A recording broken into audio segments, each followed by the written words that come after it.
More than 50 people are being contacted by Met Police as new photo emerges of Boris Johnson at a Christmas quiz.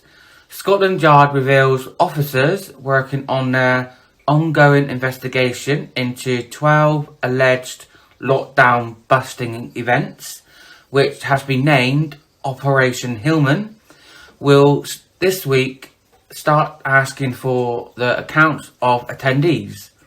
The Met Police before said that they wasn't going to investigate the Christmas party, but since the photo has emerged of the Prime Minister next to an open bottle of alcohol, crisps, a person wearing tinsel, and another wearing a Christmas hat, at the time of the event on the 15th of December, London was under Tier 2 restrictions. This banned any social mixing indoors between people from different households. Scotland Yard said in a statement that the Met Police Service previously assessed this event and determined that on basis of the evidence available at the time, it did not meet the threshold of criminal investigation. And that assessment is now being reviewed. Is anyone else getting fed up with hearing about these continuing parties or quizzes, being revealed? I've always seen Boris as our country's clown, and he's proved that many times, many times. The disrespect he has for us, the people of this country, is just disgusting. And even though I'm fed up of hearing about all these parties, I think we have to stay angry. We have to keep going on about it. With all these investigations that the Met are doing, he'll only most likely get a big fine. When all these people has lost loved ones. He should be thrown out of number 10 instead of getting a fine. If that does happen. We need real people in Parliament, real people that know what it's like living in the real world and know what it's like to struggle. These MPs, and Boris don't have a clue. A 13-year-old boy averted tragedy by steering a car on the hard shoulder of the M4. After Mum fainted behind the wheel, Harry from near Cardigan grabbed the wheel after his mum, Catherine, fell ill near junction 47 of the motorway about 2 weeks ago. Harry and his friend Dylan were being driven home from Swansea City's football academy. The boys' head teacher said they were both heroes. Harry's mother since has recovered, and Harry said he took over the steering wheel and I put her on the hard shoulder and we drove about a mile down the M4. Dylan told him to put the hazard lights on when they were coming to a stop and to put on the handbrake. When asked how he knew how to drive his mum's car, Harry said he didn't know. He was just thinking about what his uncle said on the farm. Another brilliant story, positive story. Things could have been a lot worse, but thanks to their quick thinking and fast reactions, what absolute heroes. I'm sure people around our area will be nominated them for Pride of Britain Award next year, or this year. A man who turned to crowdfunding to pay for a new wheelchair has been stunned by an amazing display of humanity from complete strangers. Robert West, 35, recently received government funding for a new £11,403 wheelchair, but needed to source nearly £3,000 himself. He raised the money within a day of starting the embarrassing appeal. Mr. West from Huntingdonshire, area of Cambridgeshire, described the donor's help as life-changing. The teaching assistant needs a wheelchair to go to work as well as to socialise, shop, walk his dog without relying on assistance. Mr. West has cerebral palsy, said, "I am very grateful. The idea that complete strangers would help someone they hardly know is stunning. It's an amazing display of humanity." His current wheelchair is 7 years old. He needs one with a seat riser to enable him to reach things he would otherwise need help with.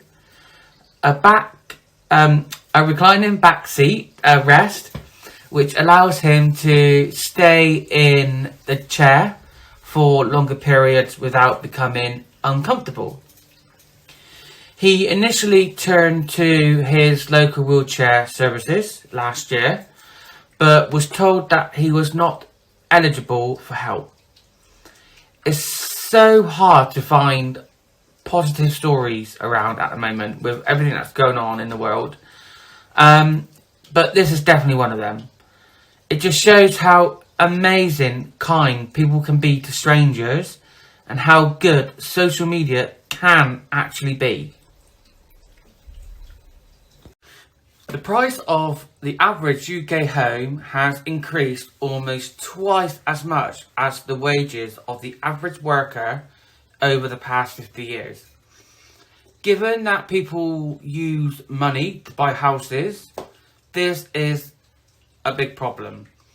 Unfortunately, because of the numbers involved are so large, it's not easy to mentally scale up exactly how significant the difference is. An easier way to think about this is to look at how affordable everyday food items would be if prices had risen at the same rate as houses.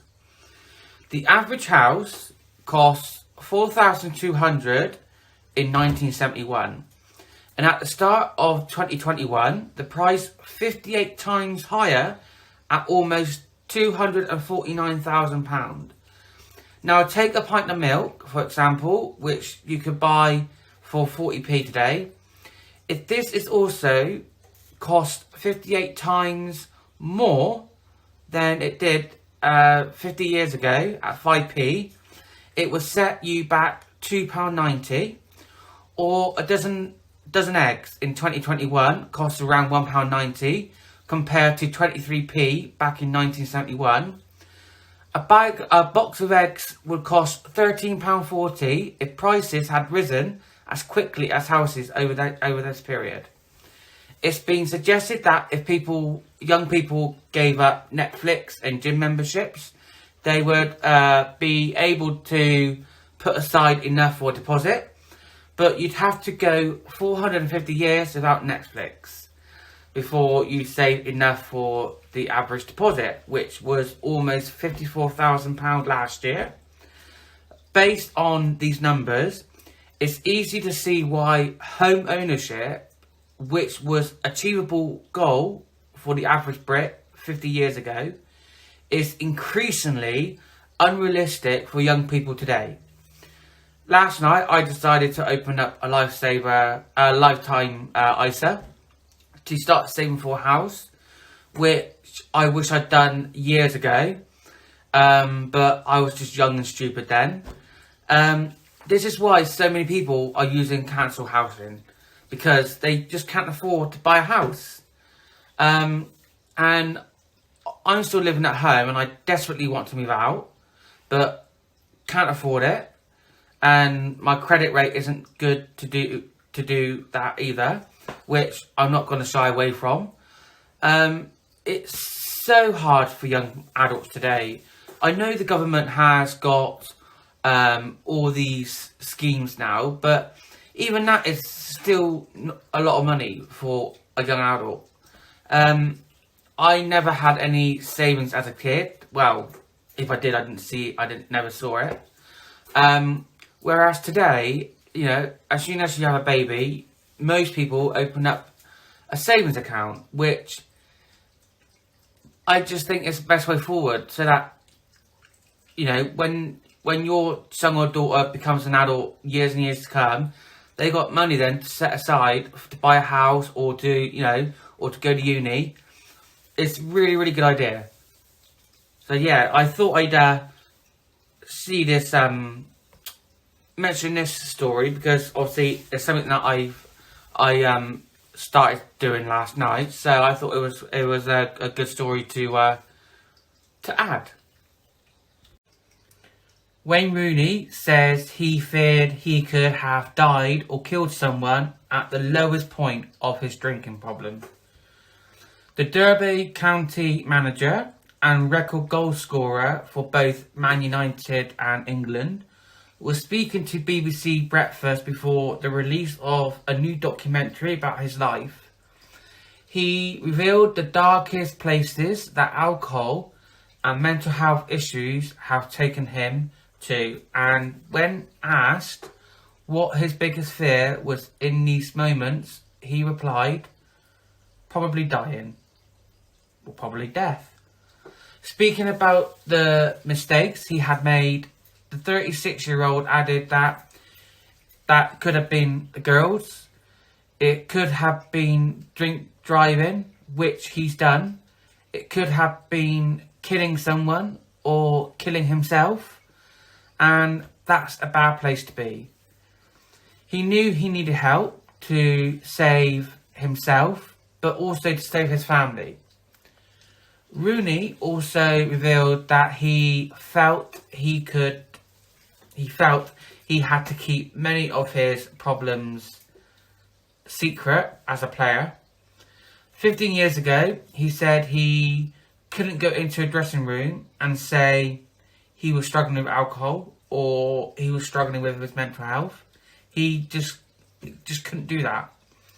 It seems like a very, very interesting documentary to watch. And if you do have Amazon Prime, you can watch it from this Friday, which covers his life from childhood until the start of his management career at Derby.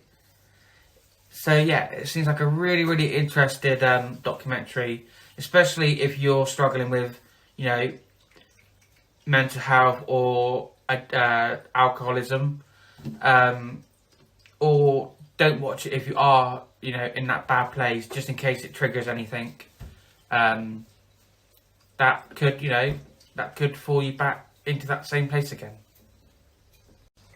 Thank you for watching AG News. I would love to hear what you guys think of some of the topics that I've discussed today. Whether that's on Boris, whether that's on the ROONEY'S documentary, or you have any positive stories to tell. Comment below. Please like and subscribe. I would very much appreciate it. And share too if you can. Thank you. See you next time on AG News.